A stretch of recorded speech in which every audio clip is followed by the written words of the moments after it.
warahmatullahi wabarakatuh. Alhamdulillah, saya sudah menyelesaikan latihan selama hampir 1 minggu di Surabaya kemarin. Latihan penerapan pembelajaran berdiferensiasi dan asesmen yang berpusat pada murid berbasis kurikulum merdeka yang tahap 2.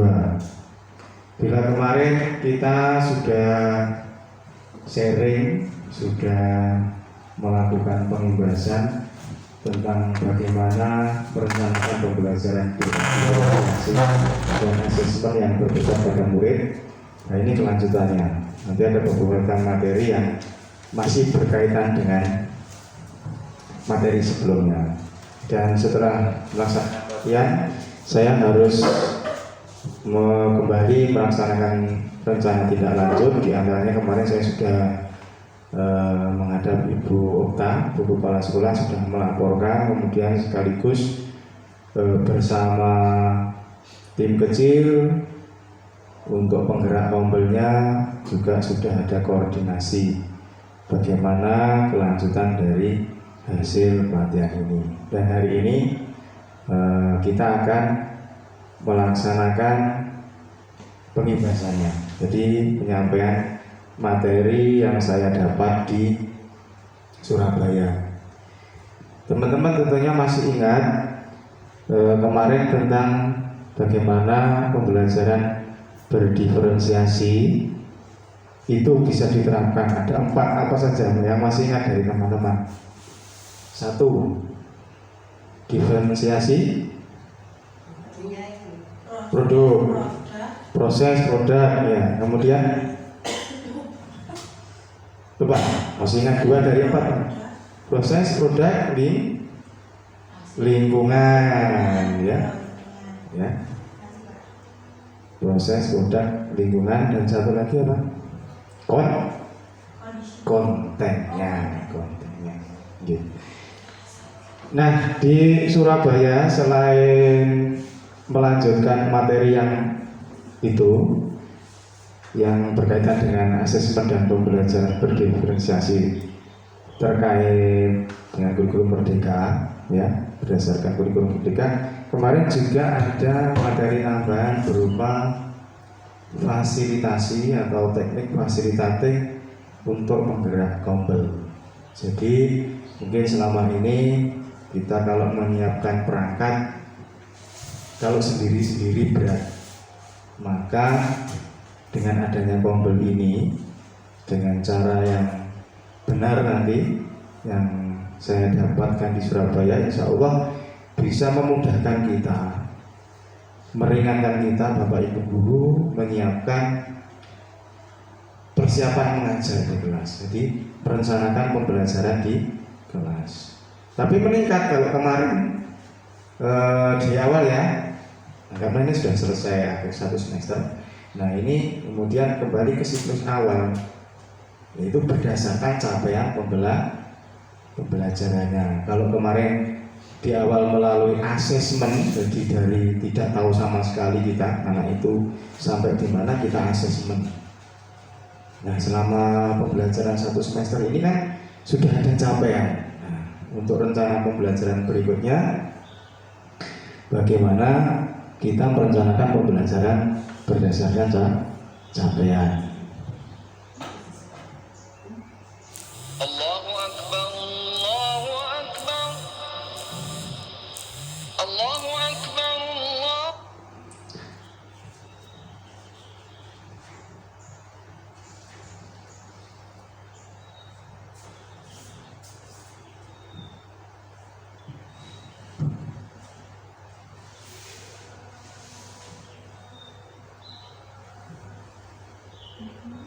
Ini satu aja untuk merefleksi kita, ya.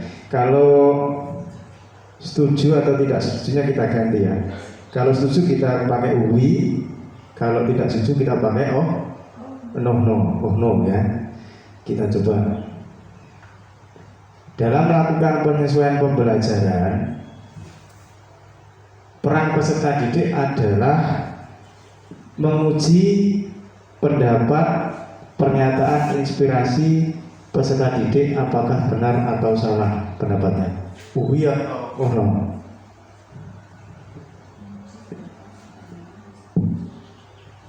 Dalam melakukan penyesuaian pembelajaran pada peserta didik adalah peran pendidik adalah menguji pendapat, pertanyaan, aspirasi peserta didik apakah benar atau salah pendapatnya. Menurut Bapak Ibu guru ini uwi apa no? Oh no. Coba kita lihat ya. Oh no, tepuk tangan buat Bapak. Peran pendidik itu aktif mencari dan mendengarkan pendapat, pertanyaan, sudut pandang, aspirasi peserta didik. Jadi kita bisa mengerti sudut pandang atau cara berpikir peserta didik.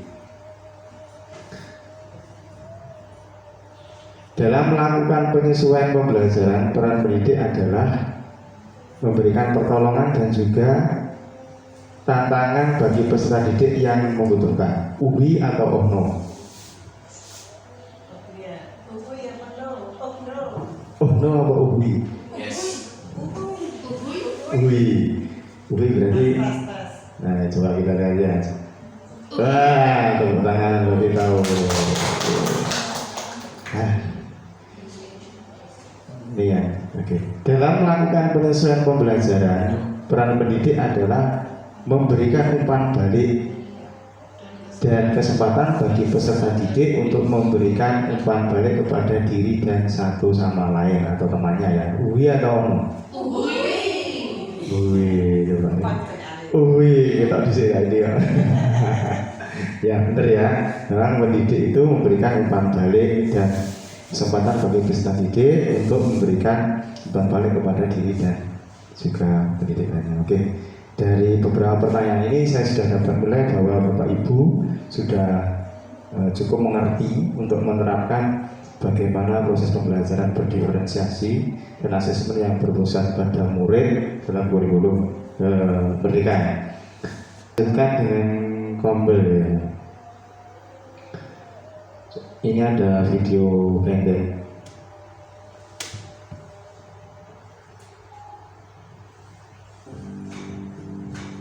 Kita lihat sebentar.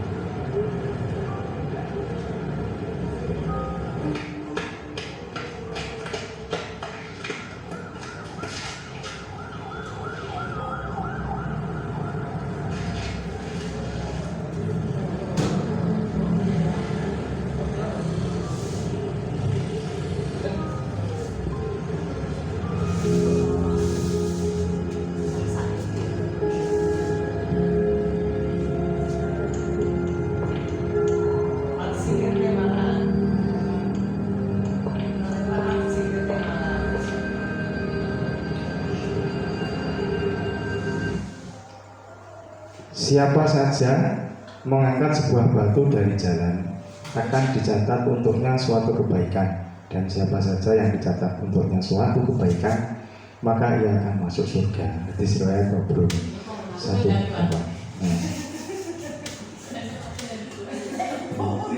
Ada inspirasi apa yang kita bisa dapat dari video tadi Bapak Ibu?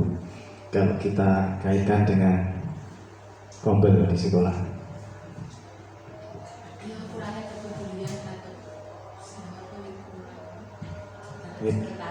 Perlu ada yang peduli. Kalau kita lihat batu tadi di tengah jalan membuat apa? Menyulitkan banyak orang ya. Nah, tapi setelah diambil oleh orang yang macam-macam, banyak ada anak kecil, ada orang terakhir ada orang yang tidak bisa melihat ya, jadi yang mengambil. Kalau batu itu kita singkirkan, maka orang yang lewat di situ menjadi lancar. Jadi tugas fasilitator nanti adalah seperti orang yang buta tadi, hanya menyingkirkan batu atau hal-hal yang menghambat dari lancarnya proses pembelajaran di sekolah melalui Kombel nanti. Nah, berikutnya saya percepat.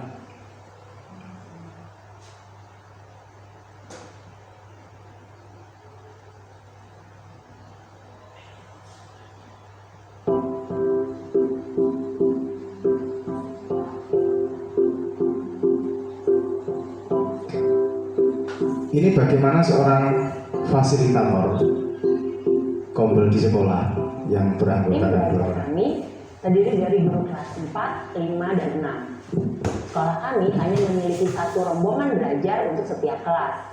Sehingga formasi yang kami buat adalah kelas rendah dan kelas tinggi. Setiap guru memiliki minimal 2 teman untuk berdiskusi. Di awal pertemuan, biasanya kami saling menceritakan garis besar kejadian di kelas yang berkaitan dengan proses belajar dan perlu ditindaklanjuti. Rapat ini adalah rapat khusus pengampu pelajaran bahasa Indonesia, sehingga topik yang dibicarakan adalah seputar pelajaran itu atau kegiatan literasi di kelas.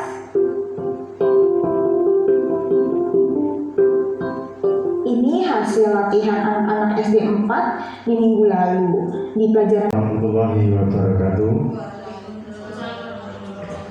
Alhamdulillah saya sudah menyelesaikan latihan selama hampir 1 minggu di Surabaya kemarin. Latihan penerapan pembelajaran berdiferensiasi dan asesmen yang berpusat pada murid berbasis kurikulum merdeka yang tahap 2. Bila kemarin kita sudah sharing, sudah melakukan pembahasan tentang bagaimana merencanakan pembelajaran berdiferensiasi dan asesmen yang berpusat pada murid. Nah, ini kelanjutannya. Nanti ada beberapa materi yang masih berkaitan dengan materi sebelumnya. Dan setelah melaksanakan latihan, saya harus kembali melaksanakan rencana tindak lanjut. Di antaranya kemarin saya sudah menghadap Ibu Okta, Bu Kepala Sekolah, sudah melaporkan, kemudian sekaligus bersama tim kecil untuk penggerak Kombelnya juga sudah ada koordinasi bagaimana kelanjutan dari hasil pelatihan ini. Dan hari ini kita akan melaksanakan pengibasannya. Jadi penyampaian materi yang saya dapat di Surabaya. Teman-teman tentunya masih ingat kemarin tentang bagaimana pembelajaran berdiferensiasi itu bisa diterapkan. Ada 4 apa saja yang masih ingat dari teman-teman? 1, diferensiasi produk, proses produk, ya. Kemudian coba masih ingat 2 dari 4? Proses produk di lingkungan, ya. Proses produk lingkungan, dan 1 lagi apa? Kontennya. Gitu. Nah, di Surabaya selain melanjutkan materi yang itu yang berkaitan dengan asesmen dan pembelajaran berdiferensiasi terkait dengan kurikulum merdeka, ya, berdasarkan kurikulum merdeka, kemarin juga ada materi tambahan berupa fasilitasi atau teknik fasilitatif untuk menggerak Kombel. Jadi mungkin selama ini kita kalau menyiapkan perangkat, kalau sendiri-sendiri berat, maka dengan adanya Kombel ini, dengan cara yang benar nanti yang saya dapatkan di Surabaya, insya Allah bisa memudahkan kita, meringankan kita, Bapak Ibu guru, menyiapkan persiapan mengajar di kelas. Jadi merencanakan pembelajaran di kelas. Tapi meningkat kalau kemarin di awal, ya, karena ini sudah selesai akhir 1 semester. Nah, ini kemudian kembali ke siklus awal, yaitu berdasarkan capaian pembelajarannya. Kalau kemarin di awal melalui asesmen, jadi dari tidak tahu sama sekali kita anak itu sampai di mana kita asesmen. Nah, selama pembelajaran 1 semester ini kan sudah ada capaian. Nah, untuk rencana pembelajaran berikutnya, bagaimana kita merencanakan pembelajaran berdasarkan capaian. Allahu Akbar, Allahu Akbar, Allahu Akbar, Allah.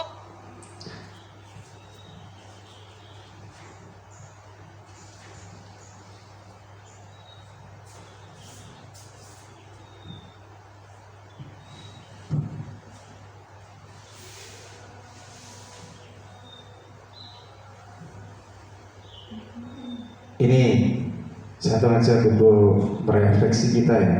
Kalau setuju atau tidak setujunya kita ganti ya. Kalau setuju kita pakai uwi, kalau tidak setuju kita pakai no ya. Kita coba. Dalam melakukan penyesuaian pembelajaran, peran peserta didik adalah menguji pendapat, pernyataan, inspirasi peserta didik apakah benar atau salah pendapatnya. Iya atau no.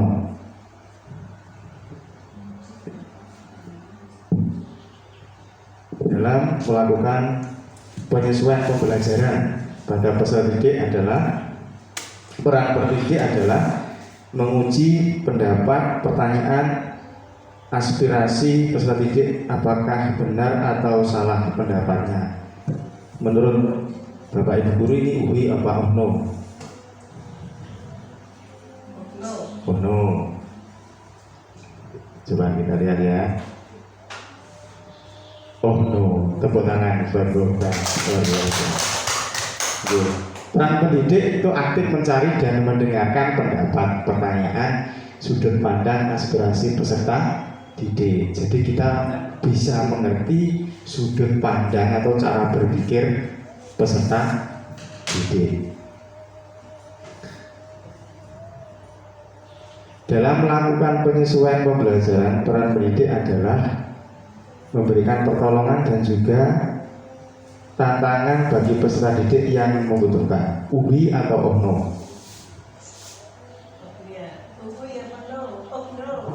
No apa uwi?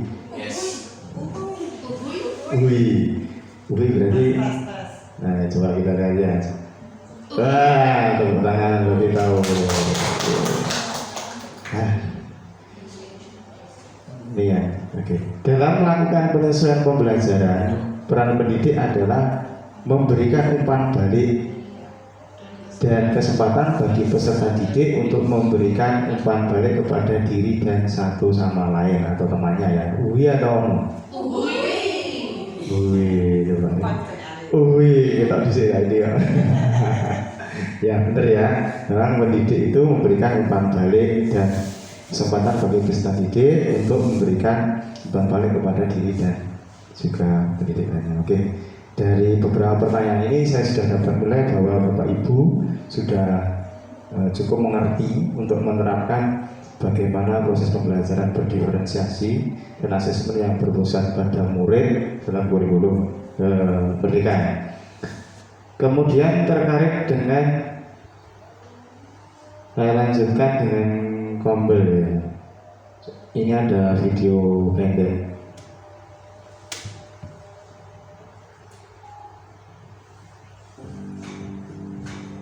Kita lihat sebentar.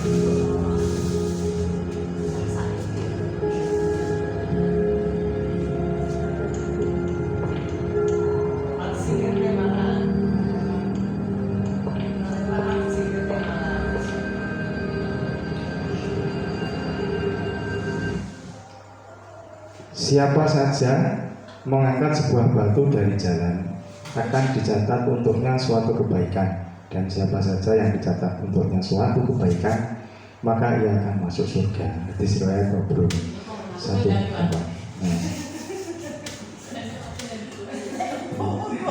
Ada inspirasi apa yang kita bisa dapat dari video tadi Bapak Ibu kalau kita kaitkan dengan kombel di sekolah?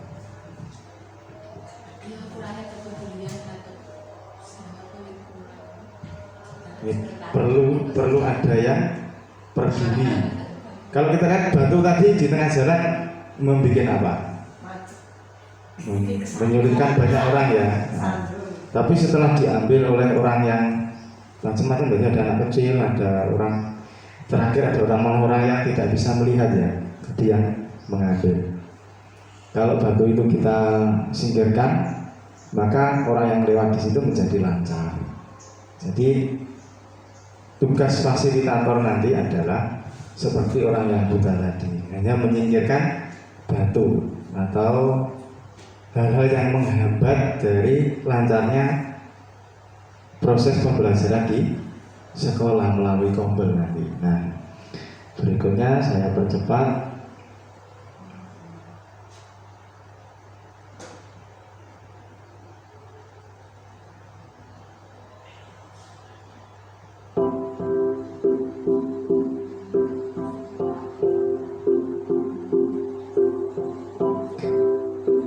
Ini bagaimana seorang fasilitator kombel di sekolah yang beranggota ada 2 orang. Kami terdiri dari guru kelas 4, 5, dan 6. Sekolah kami hanya memiliki 1 rombongan belajar untuk setiap kelas, sehingga formasi yang kami buat adalah kelas rendah dan kelas tinggi. Setiap guru memiliki minimal 2 teman untuk berdiskusi. Di awal pertemuan, biasanya kami saling menceritakan garis besar kejadian di kelas yang berkaitan dengan proses belajar dan perlu ditindaklanjuti. Rapat ini adalah rapat khusus pengampu pelajaran bahasa Indonesia, sehingga topik yang dibicarakan adalah seputar pelajaran itu atau kegiatan literasi di kelas.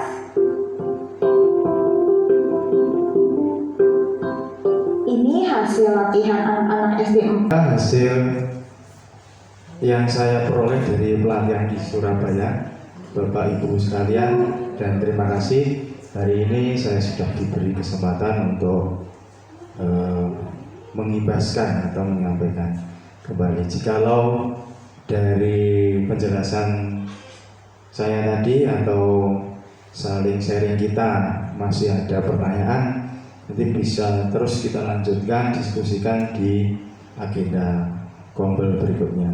Terima kasih. Assalamualaikum warahmatullahi wabarakatuh.